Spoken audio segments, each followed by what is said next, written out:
Ladies and gentlemen, boys and girls, welcome back to the Blokes podcast. Ryan Hassan from the Centre for Healing here, joined as always by Nick Sutherland from Myndfit. Nick, how you going? A round of applause. Do we think boys and girls are actually listening to this? um, no, no, but Okay. there's a lot of people of a certain age who would identify as boys. I'm sure. Yeah, okay. Just curious. Maybe the How am I? boys, the boys, you know. The boys, mate. The Few boys boys. around a drum of a fire and a couple of cups of Can't the boys. rooibos tea. Can't the boys. Come, Yeah. boys. Bit of the boys having a matcha tea party. A matcha tea party. Yeah. Yeah. Going two tea bags or not one. We're gonna discuss that later. Keep that in the back of your mind. Somewhere, jot that down. Side I'll make a note. note. What am I Make a noting? note. Just boys hanging out. The boys hanging out. I want to revisit that later. Okay. Um, how am I? I I'm excited about which Ryan's turning up today because you're on fire. You are fire today. You are pumped up. You're a bit. You've done some deep breathing already. It's just there's a simmering about you today, and I'm just trying to regulate in the nervous system. I'm not so yeah, no, much. I wouldn't say don't on leave it. fire, but I'm fiery. Yes, I'm an yes. angry man today. Okay, good. I'm excited about this. Um, I was laying in bed the other night, and this sensation came over me. I I was like I went forward in time to today, to now, and I thought at the start of every podcast, Ryan says, "I'm Ryan," and Nick from Mindfit, and Nico, how are you today? And that's how we always sort of wheel this out. And that came into my head, and my thought at the time, and I've figured out since that it was actually me using you to ask me how I was feeling. So Okay. thanks for being a part of that. And I'll preface this by saying I've been working quite diligently on living in surrender and acceptance and just compassion.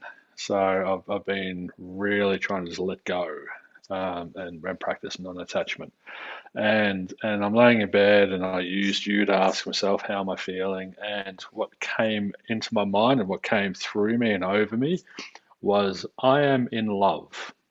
Oh, And then it evolved and the in sort of shrunk and disappeared and it just turned into I am love. And that's sat with me for about 4 days now. And I know everything's impermanent, we ebb and flow, and but this is hanging around. it's hanging This around. is I yeah, this love is that. lingering. It's That's lingering. that's beautiful because I like to think of love as a verb.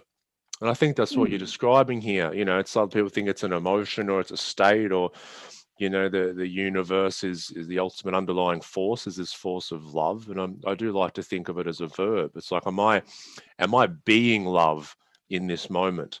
And we actually sort of, funny you say that little change of wording. I've probably brought up on the podcast before that when Tommy was born, whenever he sneezed, we'd just say something really positive affirmation to him instead of saying "bless you," which is so funny because now when we sneeze, he says "bless you." So the cultural the cultural programming is stronger than the parental programming in this instance.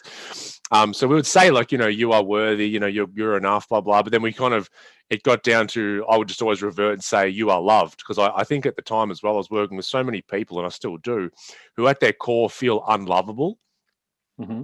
It's like I'm unlovable as a human based on what I have or haven't done in my past. I'm unlovable. No one could love Hmm. me, right? Hmm. So many people struggle with that. But then it evolved like it did when you were laying in bed the other night. From when Tommy sneezed and we'd say you are loved, then all of a sudden we just both started saying you are love. Yeah, same thing. It's just this little change of language, like you are love. And it's semantics, and it's semantics are very important. Words have power and they carry an energy. And so when I'm saying I'm in love, it's sort of more I'm falling into something. But when I am love, I am it's flowing out of me.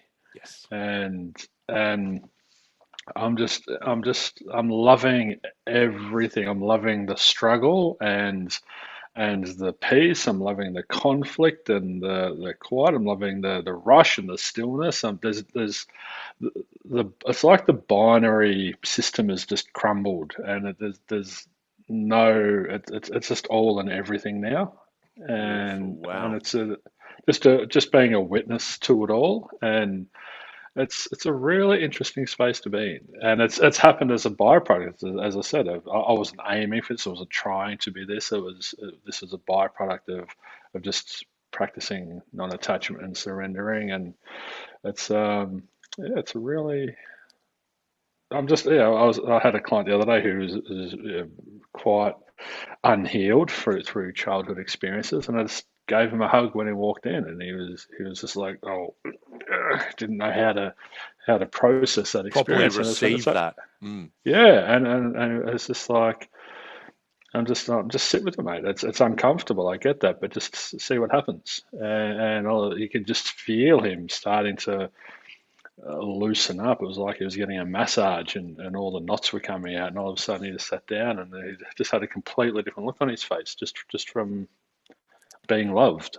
Yeah, yeah. That's really beautiful, Nick.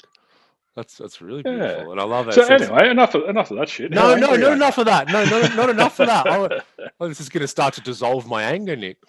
But I you, don't want to though. I want to. I all want right, I anger. can bring it back up on cue. It's no problem. Uh,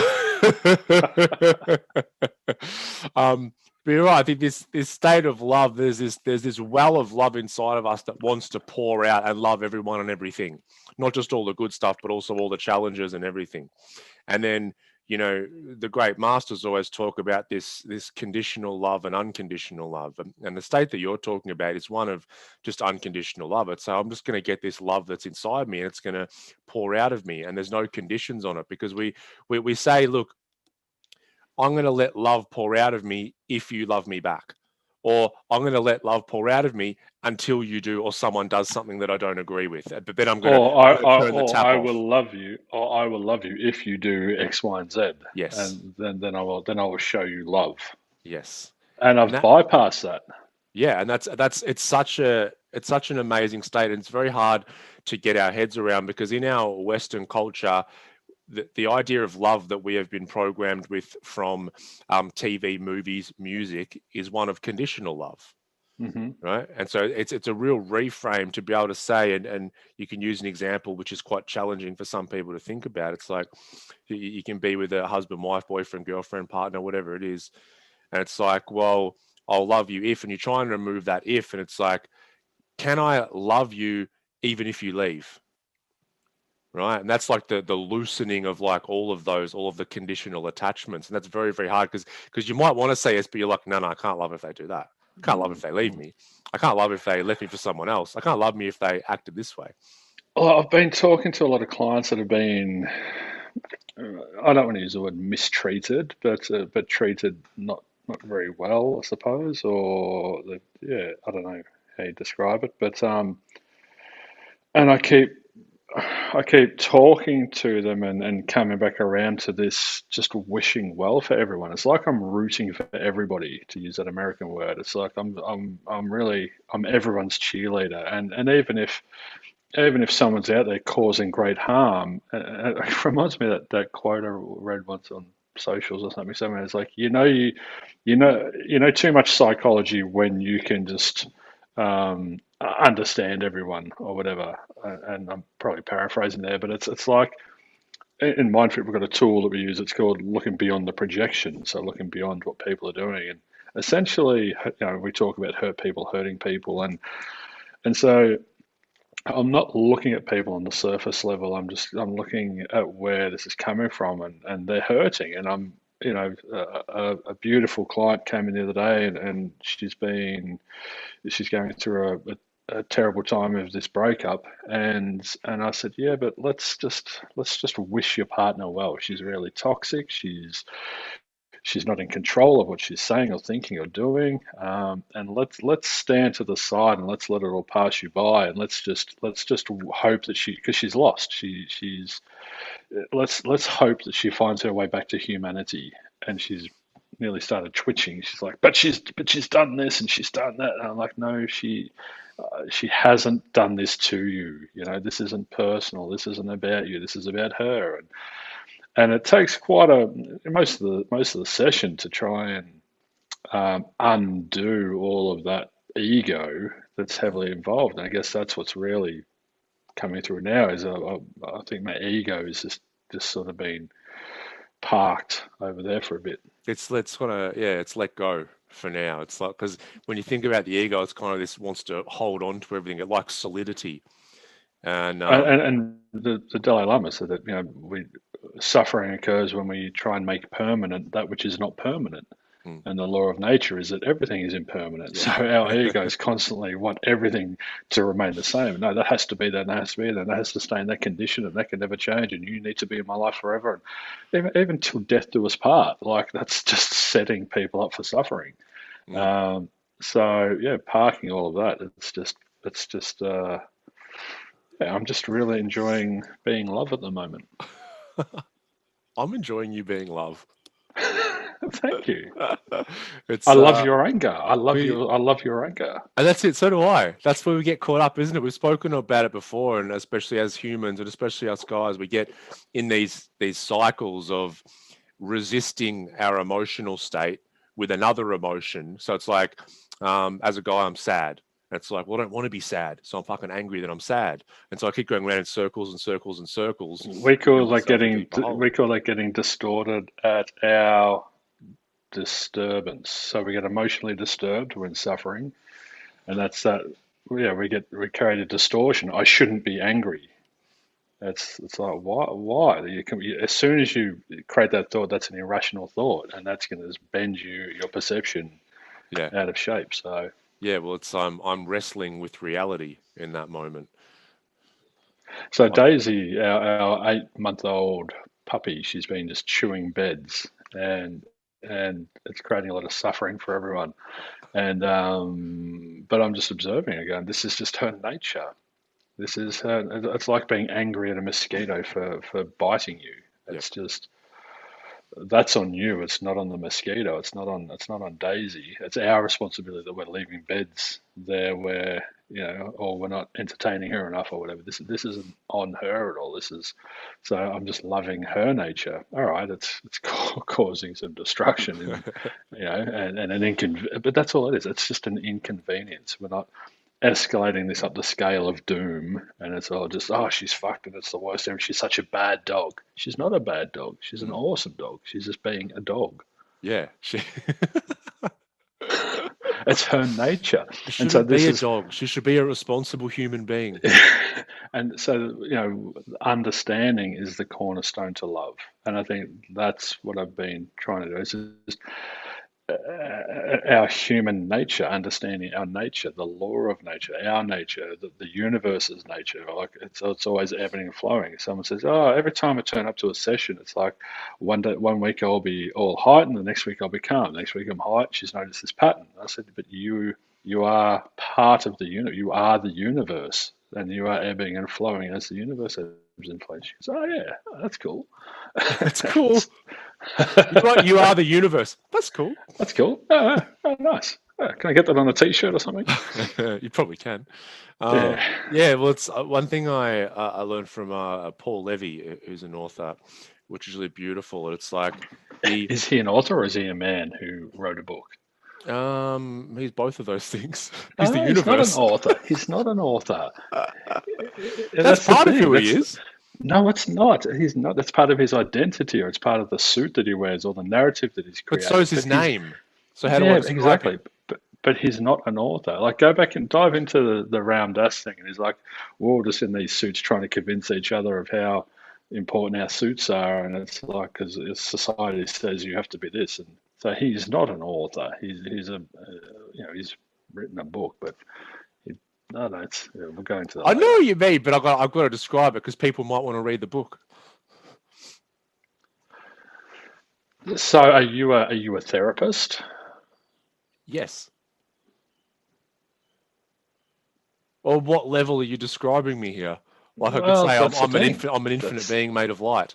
But like then I'd have trouble introducing myself because the person I'm introducing myself to is that also. I can only know what I am by knowing what I am in reference to something else. That's why we have names and separateness. The symbol formerly known as Symbol something. formerly known as. What was he? What was Prince? Yeah, the artist formerly known as. Yeah, the artist formerly known as. I'm the consciousness formerly known as God. All right, so there's an author. Anyway, yeah. Quality. So one of the I was chatting to him, and one thing he spoke about was the because he was talking about the destruction of the planet. And if you look back at humankind, we kind of have this pattern of destroying, pillaging natural resources and destroying the planet. And he said that's just because we're learning how not to do it, and we don't know how to do that yet. So in the pathology is also encoded the medicine. And so if you think about it in terms of Daisy, it's like she's a puppy and she chews things.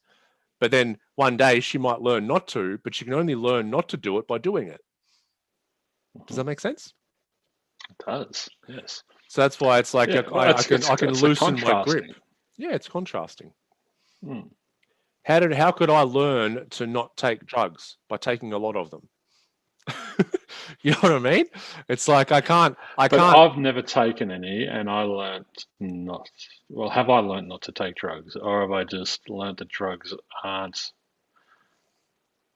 a great experience overall? So, what's the difference between us? Neither of us take drugs. You've taken a lot. I've taken none. Have we both learnt not to take drugs? Um, I would be. We all are evolved in different areas of our consciousness. So in that particular area, I would have a lot more information in that area, So whereas you would have your area. you are the authority out of the two of us because you would be On that considered. one topic. It's like Yeah. they say, that the man who's been bitten by the rattlesnake is greater in that one area than the man or woman that hasn't. That's just one So area, though, this isn't it? this is where a lot of clients, it's pouring in. Clients are pouring in, and a big part of that is because of the podcast, which so hat off to all the people. I had a woman the other day, and she rang while she was listening to episode 25, and she goes, "Nick," I'm like, "Yeah, hi," I just happened to answer. She's like. Um, I'm listening to episode 25 of the podcast. I've been binging on it. I thought, fuck it, I've got to call you right now. Strike while the iron's hot because you're talking about having to do the work, and I want to do the work. And it was so weird. Like a client had just shifted his appointment the next day at 8:30, and she goes, I can do 8:30 on a Wednesday. And I went, that appointment has literally just freed up 2 minutes ago. And so she dived straight into it. It was hilarious. That's so good. Yeah, what was I talking about? Clients are Oh, pouring in at the minute. the authority. Yeah, so the psychology and the psychologists, we've had conversations around this, and there are many wonderful psychologists who do a lot of good work. But I think, my experience through learning this from people is that they're not. There's been a big shift away from the typical clinical psychology because there's not that rapport, there's not that experience behind the speaker. And so you and I having that lived experience and then healing are in a position. It's like if you want to hire someone to build a house, do you want to hire someone who's been to school and learnt how to build a house, or do you want to hire someone who's actually been out to a block of land and built a house and has made all the mistakes and knows what to do and not what not to do? Mm. And I think that's where you and I come from. Like I've been in a position where I couldn't leave the house, so I know what our minds are capable of at that end of the spectrum. And now I'm sitting here in love, so I know what our minds are capable of at the other end. And so, yeah, you are the authority in that area. Yeah, it's like you made me think like, when I was an air conditioning mechanic for 11 years, and I was a pretty good air conditioning mechanic, but I didn't really care about it. Like Mm, it's like I as soon as 4:30 p.m. here, fucking work phone goes off, and I'm not thinking about it at all. I wasn't hmm interested unless I had to. I wasn't interested hmm in further education, like what's the latest cooling towers that are coming out, the compressors. Could not give a shit unless like work made me go and do something. So looking back now, I'm like, if I was trying to pick an air conditioner, I wouldn't pick me if I had the choice. Mm, I want mm, someone who lives and breathes it. I want mm. them to come round and talk about my air conditioning like I talk about someone's mental and emotional health and trauma, because they're Oh, like the this. welding in this aircon is surpasses anything else. You should see the craftsman. You're like, wow, this dude loves his aircon. Yeah, and I love that shit. Like when he goes, see this Yeah, well, and like he described, I don't know what the fuck he might be talking about, but but he's I passionate. love how into it he is. It's the best. Yeah. It's I had a client the other day, and I'm seeing this in a few different clients as well. The people are a bit lost in their careers or their what they're doing for a living. Um, and in Buddhism they talk about the eightfold path, and one of them is the right or the pure occupation. So what we do for a living and being of service and contributing to society and all that. And this guy's a plumber, and he's in a bit of a I don't. I'm a plumber. I'm good at it, but I don't really love plumbing, and I'm not really. I said, what would you do if you didn't have to pay your mortgage? What would you do? And he thought about it and he said, work with underprivileged kids. I was like, wow, that's a big shift. Okay, wow. Is that something you can start doing as a hobby? Can you be one of these big brothers or a mentor or something? He's like, oh yeah. And I said, but what about if you reframed plumbing in your head? What if you became the compassionate plumber? And, because we can't all just be in acts of service. We can't all be humanitarians. We need plumbers. We need builders. We need all these things. So how can you reframe it so you're not just a plumber, but you're a plumber who turns up and really listens to someone and you really hear them and oh I was just spitballing ideas and he's like yeah and so he's gone away and he's got to think of how can he for the time being be passionate about plumbing because it's not about the plumbing itself, it's what am I doing beyond that plumbing, how am I being of service to other people. Yeah, yeah, I love that. Yeah, when you can see what you're doing, if it's not what you're going to be doing forever, but you can see it as a natural stepping stone to doing what you really want to Or do. even, so I was a mate of mine who's a boat salesman, and he sells boats for a living, and he got very burnt out and dispassionate about that. And then he stepped away from it, and he realised that he wasn't a boat salesman. He was actually providing an opportunity for fathers to spend time with their sons and daughters, Yeah, and to go fishing and time out. It's out in nature, and we're in the outdoors, and we're alive. There's a storm coming. Right, we've got to do this stuff. And so as soon as he reframed it in his head and he looked at it like the boat is just a metaphorical and literal vehicle to get people connected out there. But as soon as he started seeing himself as a connector, a bringing together of people, it changed his motivation. So he went out of productivity based motivation. I have to. It was a chore. And all of a sudden, he tapped into a vitality based motivation. And now it's, I want to. I'm passionate about this. yep. And so What a he's doing reframe. exactly the same What a thing, reframe. turning up at, turning up at the same spot, the same hours, the same everything, but just can't wait to get there. So, Yeah, it's so good. It's such an important reframe. When we start to do things, I was doing an energy workshop on the weekend, and one of the things that was coming up for a few people was this, what they wanted was when getting up in the morning, and it's for once again very similar language but a very different energy. A lot of people were getting up in the morning and say, "Oh, what have I got to do today?" And then mm, by the end, the reframe was, "Oh, what do I get to do today?" Right? So it's like this mm, this list of obligations and chores and things that I have to do, as opposed to, "Hey, what do I get to do? What do I get to experience so today?" that's just a simple flip into gratitude there, isn't it? It's just, Absolutely, yeah. Yeah, because we take things for granted, We all of a sudden, as soon as we start, we create a certain life for ourselves, and then once that life, we get going for a few months on that, all of a sudden that becomes the normal. And we spoke about ego earlier. mm, Then the ego always wants something more, and I need that's more. It becomes complacent and yeah, yeah. I remember I did a mantra for a while about every morning I'd wake up and my first thought was, I wonder what today's going to bring. So it opened up my mind, and I sat in curiosity and wonder, and there was no attachments. There was no, it has to be this or I have to do that, and that was a wonderful experience for me. And then it became subconscious. So, automatically now I'm waking up just so, I wonder what today's going to bring. And I can look at my calendar and I've got 6 or 7 clients for the day, and I'm like, will or it won't be like that. The clients may ring and change, and so I don't create that, what we said about earlier, that permanency, that it doesn't Mm. have to be solid. I don't need my day to look that way in order to be happy when I get into bed that night. It's just that it's a fluid, it's a dynamic sort of experience. Yeah, yeah, so good. You made me think about with the boat salesman. I must be thinking about my air conditioning past today, Nick, because Mm, when I think back at those 11 years and thousands of different jobs and everything, and during summer it'd be cashies every weekend and after work, and the one job that stands out to me as my most absolutely satisfying job that I did in that whole time, I didn't make 1 cent off.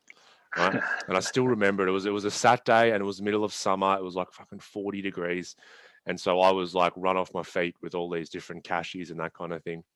And it got to the afternoon, and a close friend of ours called, and their air conditioning was broken, and they had a newborn baby mm, back then, and they were living in Tarneet, so where I used to do a lot of my work, this is like over an hour's drive away. And I'm like, yep, I'll finish up what I'm doing now and I'll come straight over. And I went over there and I was fluffing around. It was a very difficult fix, but I was able to fix it. And I got this air conditioning up and running, and the newborn baby started, stop crying and everything. And like, what do I owe you? I'm like, absolutely nothing. And that still sticks with me, just the look on their face and the gratitude from helping them that day. Of all the thousands of jobs and days where I made a shitload of money. I can't even remember those jobs anymore. But just that hmm that core value of being in complete service to someone else, and actually someone that I cared about, was stands out for me. With the passion, that's amazing. Yeah, and that it left a imprint on So you. it's like, yeah. So I don't remember like, oh, there's that day that I made X amount of money. I just that's not even anywhere near my consciousness. But that one Yeah. job makes me feel warm and fuzzy just remembering it. And well, it's like, all the days sort of blur into one, but you remember the days where you had to, where it was freezing cold and you overcame adversity, and you did something, and you remember those days, and they really leave a strong memory and an imprint in our mind that our mind goes back and recognizes quite easily because of the beauty involved in it all, because of the overcoming adversity or whatever the case may be. And I love at the Vipassana retreat. So it's 10 days, and once you've completed it, you can actually go back and instead of doing the meditation part of it, you can go back as a server, and so you can go back and spend 10 days cooking for all the people that are there meditating. So yeah, I'm going to go and do that one day, and yeah, because it's going to be out of my comfort zone. It's a lot of cooking for a heap of people, and it's going to be an interesting experience. So yeah, the act of giving. Mm. Yeah, it's like, I mean, But that, that's that was unconditional too, wasn't it? Like what you did was unconditional. We're talking about unconditional love before. That was an act of unconditional love for your friends. You yes, expected nothing in return. yeah, because like like that's the thing so Maya Angelou says, people won't remember what you did or said or that kind of thing, but you'll always remember how they made you feel. Yeah. And that's why, like, no amount of money from anyone, we did a lot of jobs, very wealthy people in Turak and that kind of thing. And no amount of money could make up for just that feeling I got from being able to help someone I really cared about and be of service.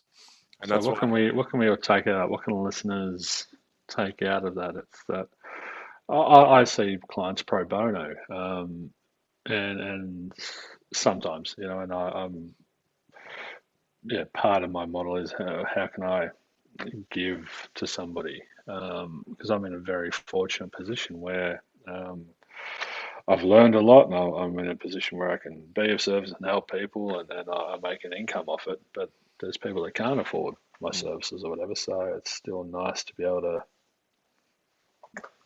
tap into that space as well. yeah, well, I think it's just, don't, but as a society, we worry too much about money. I think we think like the next the next bill's going to break us or that kind of thing. But we're quite lucky, especially in this country, that you're pretty much going to be okay. You're going to be pretty much looked after, financially. And it might sometimes when we go through rough periods, it might mean cutting out certain luxuries. But my God, like talk about first world problems. It's like, oh, I've got to cancel my membership or my subscription somewhere, and maybe I have to buy the no name brand food for a while or that kind of thing. But it's really, it's you're really going to be looked after. And I think if you do more things from that place of service, then money will come. Because like when it's like the guy that the boat salesman. It's like if I'm going and doing something out of this obligation of money, then I'll get run down. I'll just start losing my passion for it. But if I go in to sell boats, it'll eat your soul. And then you go down and say, well, no, hang on. What I'm doing is giving dads an opportunity to spend time with their son and daughter. Then the byproduct is I'm better at selling boats and I make more money anyway. But he's sincere in that, yeah. And you're right. As soon as you give it all up, you actually get more than you could have ever thought. And as soon as you surround, but this is that living as love. It's there's no fear, there's no stress, there's no anxiety, there's no suffering, and it's just you said before that everyone's always thinking about money, and people are living in a constant state of fear. Everyone's in this constant state of fight, flight. How am I going to get this next thing? How am I going to pay the next bill? Where's this next thing coming from? I need this, I need that. And so many people living outside of their means because of their egos are going, oh, but I need to look cool. I need the latest shoes. I need it's the latest the golden handcuffs. I think I've brought it up in previous times. Like we have the house because we want it to look good for everyone else, the car, and we have all these payments. And now if I am, let's say me being an air conditioning mechanic, then all of a sudden I have these golden handcuffs because I'm tied to this paycheck. Because if I don't, I'm not going to be able to make all these repayments. And if I lose that car, then my ego goes, "Oh, you piece of shit! You lost that car. What's X and X going to, think about you?" Which is all. It's just money. We tie in money with survival. So we're always under this. If we're under money stress, we're under survival stress. And we've spoken about we can't create and be in a state of love if I'm in a constant state of stress and survival. And William Glasser talks about his 5 basic human needs, which is the second fundamental in the Myndfit program, is that's having that sense of survival compromised, and that's where we need to learn to meet our own needs and go, no, I'm going to be okay. And this client, the one that was ebbing and flowing in sessions, she went for a job interview the other day. And she said she felt herself start to experience physical symptoms of anxiety. And she said, I literally said to myself, nothing in there is trying to kill me. And she just sat there and just said, nothing in there is, what is the real, because I talk about the reality of is versus the reality of what could, should, or would potentially happen or ideally happen. And she said, what is the reality? The reality is a woman is going to go and speak to another woman. Nothing's trying to kill me.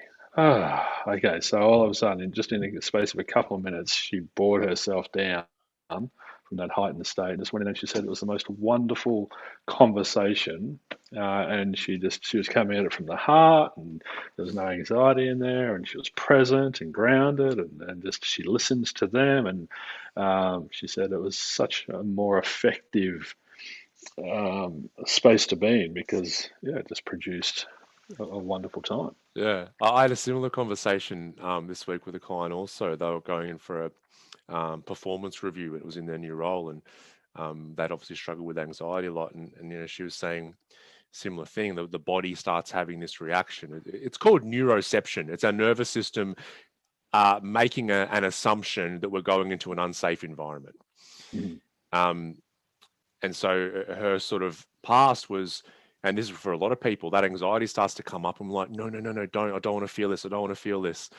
Go away, go away, go away. And it tightens. And then what she would do after an experience like that, then she would ruminate and really try and work out, what made me anxious? How can I change in future? And it was, more and more of this tightening of her system. And this time she just, that first feeling started coming on, the physical symptoms. And she just said, okay, my body thinks I'm entering into an unsafe environment, but it's okay if I feel like this. And then as soon as you say like, oh, I'm feeling anxious, but that's okay, that softens. You know, you're giving it Mm. space to soften. Then she went in, the review went really well, and then she left and didn't do the ruminating and worrying afterwards. So it's like she just had the experience and it was okay. We call that's we're teaching clients to learn the difference between necessary and unnecessary suffering. So suffering is anxiety, depression, guilt, anger in our line of work. And the first noble truth in Buddhism, to live is to suffer. We're all going to experience it to some degree at some point in our life. But there is necessary suffering. If you break up with someone, or someone breaks up with you, you want to feel sad. If you're going to an environment where there's an important outcome or whatever, you want to feel a little bit of anxiety. So this is where it's great the work that you're doing with that client. It's just validating that feeling. Oh, hello, anxiety. Oh, you've popped up and you're doing your job. Great, thank you. Now, are you turning into unnecessary suffering because I'm using these distortions and jumping to conclusions and going to the worst case scenario? And am I already living this meeting before I even get out of my car? Yes. Okay. So now it's unnecessary. Now I've got to bring myself back from that and get back in the driver's We seat. actually did speak about that too, that the thinking about all the worst possible outcomes and that kind of thing. It's so funny when you think about it. I had this one years ago, can't remember what it was for, because I'll get to that. Hang on. It's like we spoke at the start about resisting or wrestling with life. So if you use that context of the necessary and unnecessary Mm. suffering, so that in that situation where they're going into a meeting or whatever it is, then the body starts going into a bit of an anxious response. That's what's happening. That's what life is presenting. So Mm-hmm. then, like we can't stop that. The beating yourself up for that just doesn't make any sense because you're fighting against Mm-hmm. reality. So it's like Mm-hmm. that's when what we're talking about here is by then me saying this shouldn't be happening. I should be feeling a different way. You know, the shoulds and Which is a shouldn'ts. cognitive distortion. Yeah, then we're fighting against reality and we're actually making things worse. So then we're starting to dip into that unnecessary suffering. But because I still watch this now, and years ago I got invited on the radio, one of the Fox FM here in Melbourne, and I remember driving in there and I noticed the distortion. I noticed my mind thinking about like worst case scenarios, and because I have the I could sort of watch it, I just laughed my head off because one of them, it's like you obviously what if I don't know what to say or I fumble my Mm-hmm. words or do Mm-hmm. say something silly, but one of them was like what if I fall off the chair? And then I thought to myself, I said, when was the last All time right, I fell off a chair? this is getting crazy now. This is getting too crazy. I can handle. I can deal with the saying the wrong thing or being made. But falling for chair, mind, imagination. You've gone too far. That's it. I'm taking away. You're taking away your rights to I just imagine. imagine the amount of chairs I've sat on, and I'm like, when was the last time you just fell off a chair? That's awesome. It's That's so good, so and awesome. you can play with it. It becomes a game. It becomes Well, funny. this is where another one of the William Glass's basic human needs is a sense of fun, and that's why when I created the mental reps, we put in there to laugh at ourselves, laugh at how irrational we're being, because it just lightens everything, and it's just when we can throw ourselves under the bus and take the piss out of ourselves, or observe our irrational minds and falling off a chair. This is hilarious, Nikki. You are being a hilarious creature right now.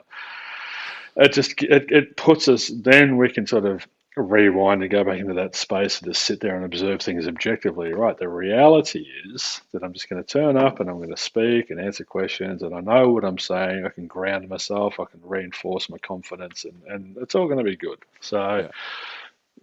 I had I had a client talk about his business. He's a landscaper, and he got this contract, and once again, going back to the ego and wanting more and everything, and I was so proud of him. And he said, "Oh," and this company said, "Oh, so you've got this contract for these daycares. Do you want the Bunnings contract as well?" And he's like, "No, no, we're good, thanks." And they're like, "What?" But this is tens of thousands of dollars, like millions of dollars over the next 7 years. You're going to knock that back? And he's like, yeah, yeah, we just moved into a new place and we're trying for a new kid, and yeah, I've got my little girl at home, and I've got a couple of crews, and I'm content with what he goes. He goes, I heard myself say content, and he goes, I just burst into laughter. And he's like, oh, because we're like the one golden rule in Myndfit is you are responsible for your happiness and health. And then we unpack what is happiness, and no one knows. And I say it's to be content. So when he heard himself say, I'm content, he's like, oh, I've done it. I've done it. It's so refreshing, and it's very hard for other people to grasp. Like the guy who was talking to would have probably heard those words and thought, "What do you mean?" And this is egos. When we're in the ego, like most people are, and we hear someone else say, "I don't want more," the ego goes, "What? You don't want Yeah. more? There's nothing. That's what Yeah. life's all about. We just meant to have more, more, more." So it's very, You're not normal. it shakes it up. Yeah, you're not normal. Actually, very normal, sane in an insane world, sober at the party where everyone's drunk. Mm. Yeah, so That's great. I was so genuinely pleased for him that he has. And I sent you a message the other day saying, let's talk. Let's on the podcast. Let's do choose your hard. And your inner child came up and went, choose your hard on. And this is it. It's like so we talk about the hard path and the easy path, and the hard path gets easier and the easy path gets harder. So you can choose what's initially hard. That's to say no to all the dangling carrots and the golden handcuffs and the golden chain or whatever. But life's gonna get easier after that. But if you take the easy path, and then life's gonna get harder, and it's just gonna keep getting harder. So choose the hard path that gets easier or the hard path that gets harder. And Mm, I remember when Deb said she stopped drinking because she was sick and tired of being sick and tired, and so she chose her hard, and her hard was to go to AA meetings and to really sit there and go through her shit and all that sort of stuff. But that hard became easier, where if she had have kept drinking, she found herself in the bath with boiling water and nearly died. Like that's mm. a lot harder. Yeah. Well, it sounds like that this guy, he also kind of he kind of knew what he wanted out of his life at this period, and then he can make his decision based on that, and not Guess not out why? not out of this more. Why is that? Because the first fundamental is priorities. So Exactly. we figured out its And priorities. this is sort of where I'm going. It's important to know where we're at and where we're going. Even in the short midterm, because then we can start to make decisions based around that. I worked with a business coach a few years ago, and this sort of brought it to light for me, not just in business but all areas. Because I'm like, well, this is what we're doing, and we want to grow, and we're doing blah blah blah. And he goes, but what's the outcome? Like, what are you doing with this Hmm. joint? He goes, are you wanting this to be the one center for healing, one clinic, and this to be successful? Do you want multiple ones? How many? Do you want to go nationwide? Are you going worldwide? Like what? Because what decisions you make right now are going to look very, very different based on what you want out of your life. Hmm. And it's like, the way you're going now, if you just want to have one, successful clinic, like you're going about it the Hmm. wrong way. But I'm like, no, we want to have multiple. And, so it's like that with all areas of our life. He decided this is what's happening in my life. I'm quite content. We're trying for a new child. So now I can really confidently make a decision over here that even though you make that decision, part of you probably goes, yeah, yeah, take it more and more. But there's a bigger part of you who knows where you're at and what you want that just says, no, we're all right. We're okay. Mm.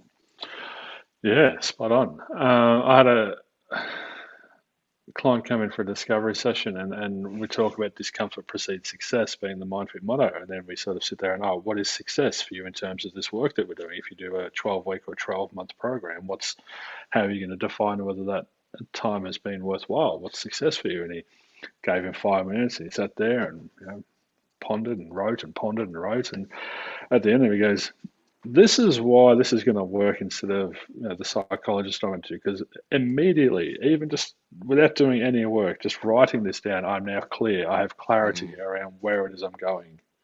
And I was like, fist bump, good on you, Yeah, buddy. well, you're creating something tangible out of something that is very intangible. Yeah, I do a Yeah. similar thing. I say, well, look, by the end of this, what would you like happening externally and internally? So externally is Yeah. like, I'd like the communication in our relationship to be better.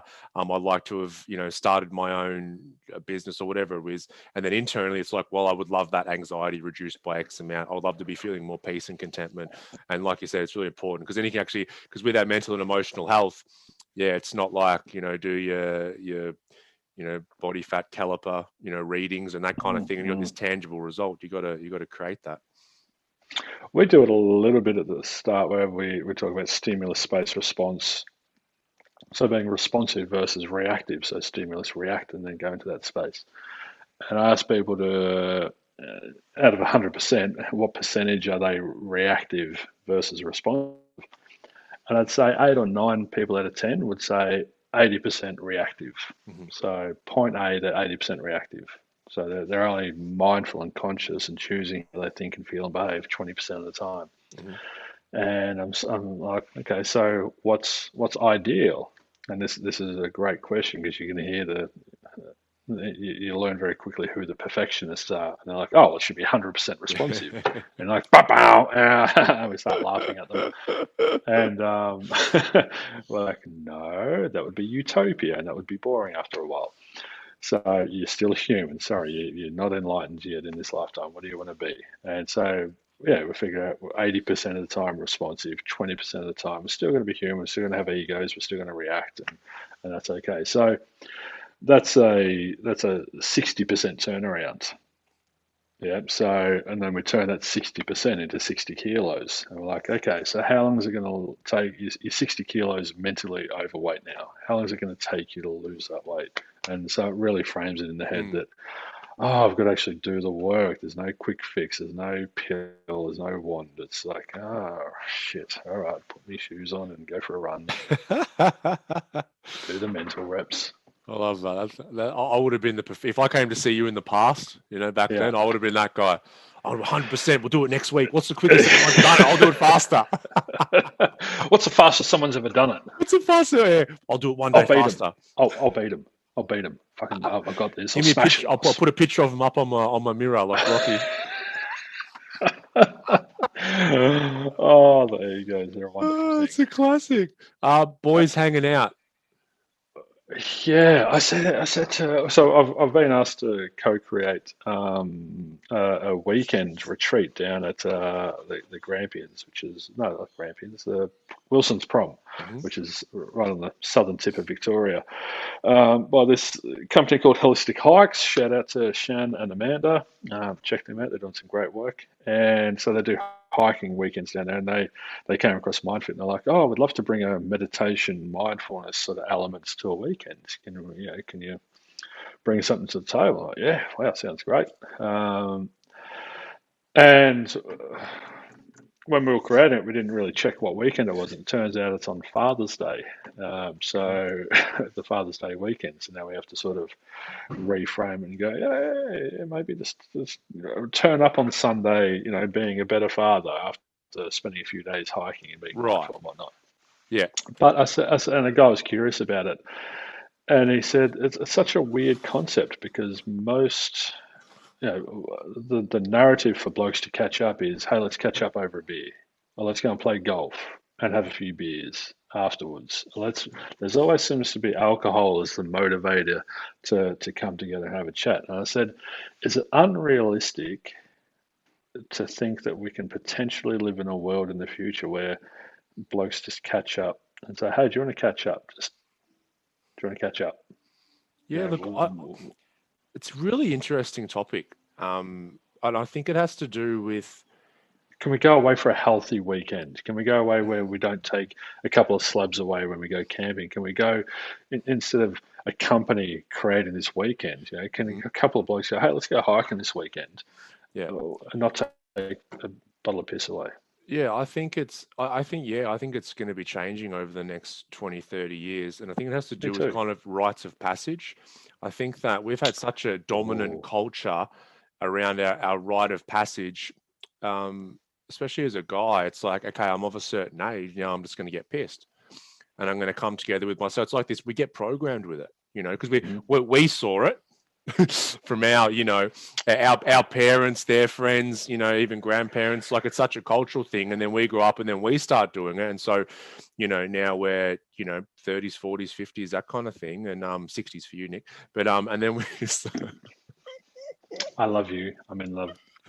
I love I'm testing your state of unconditional love. You can't knock me off this perch. I'm not. I won't try anymore. I'm not angry anymore, by the way. I feel great. I know. I saw It's that. melted away. Um, and so we have this rite of passage. So it's really ingrained early on. It's like, hey, when I'm catching up with mates, and I associate bonding with alcohol. Mm, Yeah. So we've got a strong yeah. association. Statistics are showing now there's more and more and more human beings who aren't drinking. Like I'm Wonderful. talking teenagers. Yeah, Yes, I've heard that. it's dropping the rates of Yeah. actual of alcohol. So that They're I having believe. they're having sober parties. Yeah, I think they're calling it. yeah. Yeah.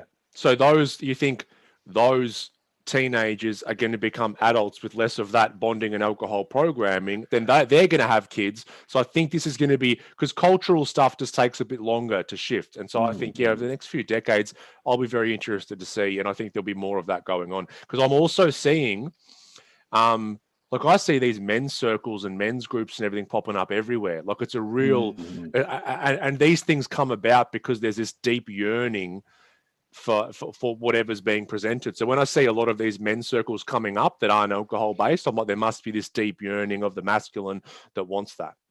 Yeah, yeah. Do you agree? And it's beautiful that people are starting to, especially these kids are going to become physically and mentally slash emotionally healthier as well because they're just, yeah, let's go away for a weekend, let's go hiking, let's hang out and have a fire and climb things and learn how to tie knots and do all this sort of shit instead of getting smashed and burning trees and, fighting each other. So Yeah. yeah, there's hope, there's hope. And like I wonder what if that continues that trend, like long after we're gone, like I'm talking hundreds of thousands of years, if the planet's still Speak for here, yourself.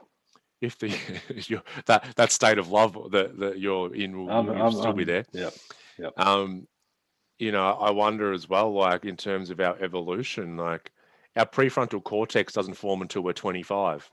Hmm. Drinking alcohol, and that's the thing. I still have a drink. You still have a drink. We're not bashing alcohol here.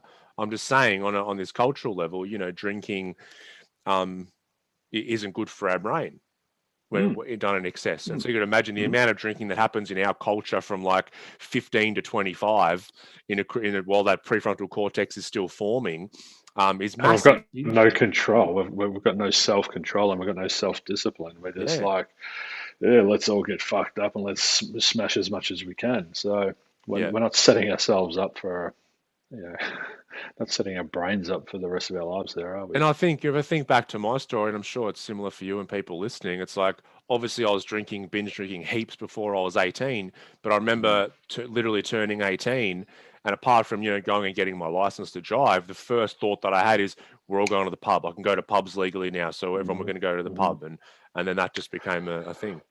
Well, let's pull up stumps on this conversation and set it up for the next podcast because we can talk about is keeping we want what we can't have. So is let's have a philosophical chat next week about Portugal, with their legalizing all drugs and creating a different sort of system over there, and Decriminalizing. France and Italy, yeah, and France and everywhere over there, that it's part of their culture is to have a glass of wine with dinner, and the kids are doing that as well. So they're forming healthier relationships with it. They're being exposed to it at an earlier age, but it's not forbidden fruit, so they're not going to go Mm, chasing it.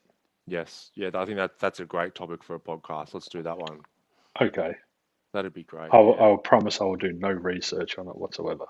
Yeah, neither will I. But I've got a I know. I've got a podcast up here Yeah, on that topic, ready to go. yeah, yeah. I'm champing I'm at going the to ride bit. your coattails. I can see it. I can see it. Ride me all the way. Oh, hello. Um, anything else? Not good. Yeah. What did we talk about today? What should we call this podcast? Well, I still like the title of Choose Your Hard, and you can put in brackets on if you really want to. I'm not that immature, Nick.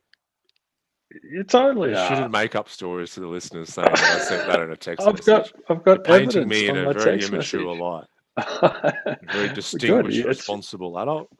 It's your playful nature coming to the surface. Don't ever It lose is. that. No, Do you want to I quickly don't think tell I us? can.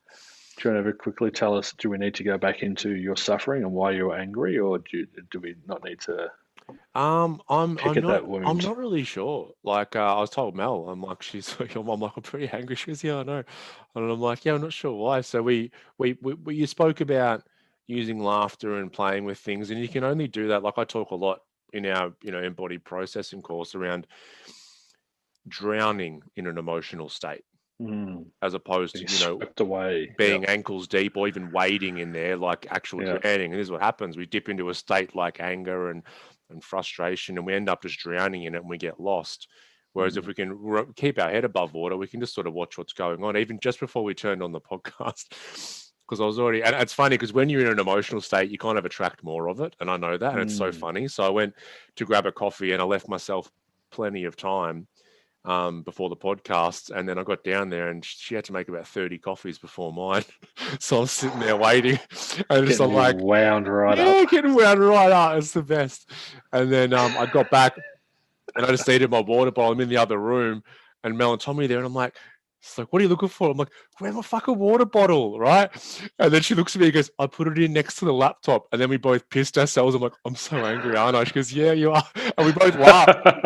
We kind of watch Angry Ryan, yeah. Like you Yeah, were saying before, like Paul Leveley's not an author per se, or I'm not a yeah, therapist per se, but I'm also not anger, even when I'm angry. yeah, It's totally. just a part of me that's exhibiting, and that's why we can have a bit of a It's just a play with it. phenomena you're experiencing at that point in time. Yeah, yeah. So it's like I just kind of with But it's it's that hard to shape. be the witness of it though when you're so swept away in it, when you're drowning in it. It's really Yeah. difficult to step out and be the witness of it. So yeah, and that's why it's like, and this is part of doing the work and practice. It's like when an emotional state comes up, it's very magnetizing and it sucks your consciousness in very quickly.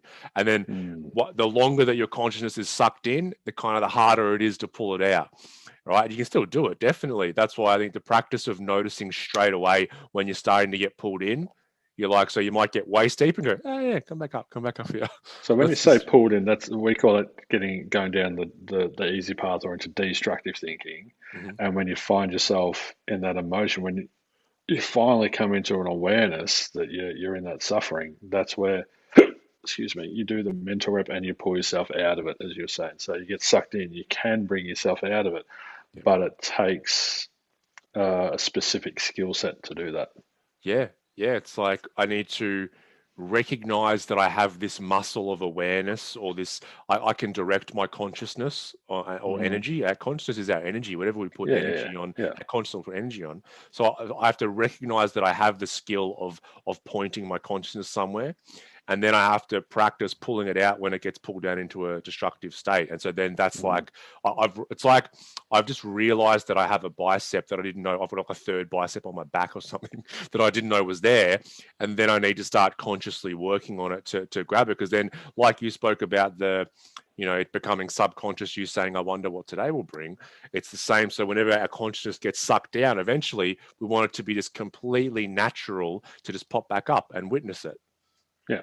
Yeah. And it becomes unconscious. So we have to focus our clients on doing mental reps, mental reps, mental reps. But this is, using a bicep. We're talking about mental fitness here, Mm. mind fit. It's keeping our minds in shape instead of letting them get really bent out of shape and distorted, because that's going to create this chemical storm, which is going to create all these feelings that feel very unpleasant.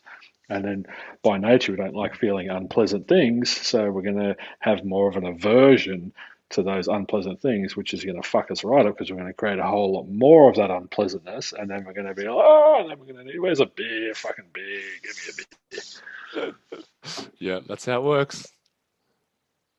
Yes, I love being a human. It's It's hilarious. fun, isn't it? It's so fun. It's funny too. Oh, but I love you and I love our listeners and I love everything. So I'm going to give you the biggest hug when I see you. I'm feeling it. I'm feeling it for I you. know. You're Good. about what 10 k's down the road. I'm feeling that I love am. from me. I am. It's engulfing We're going to me. catch up. Yeah. Let's. What are you doing on the weekend? Should we catch up? Yeah, we should. Okay, great. Yeah. Instead of organising it Let's on here, we'll do it privately. yeah. And listeners, you can come catch up with us. Hey, maybe we should have Man, a Mindfit or a Woke Blokes party. oh, Maybe we give should have me. Can I come? a Woke Blokes party. I was looking at Myndfit on my hat there. A woke Um, blokes catch up. yeah, just a Yeah, lunch somewhere for anyone that's local in Melbourne. Maybe we should just that'd be great. Yeah, shoot us a send us a and message. we'll You know, and we'll if you're interested record in we'll that, record a podcast while there's a live audience. that'd be great. Let's do that. I'm excited about that. Great idea, Nick. I'm very aroused. I'm very- okay, let's wrap it up there.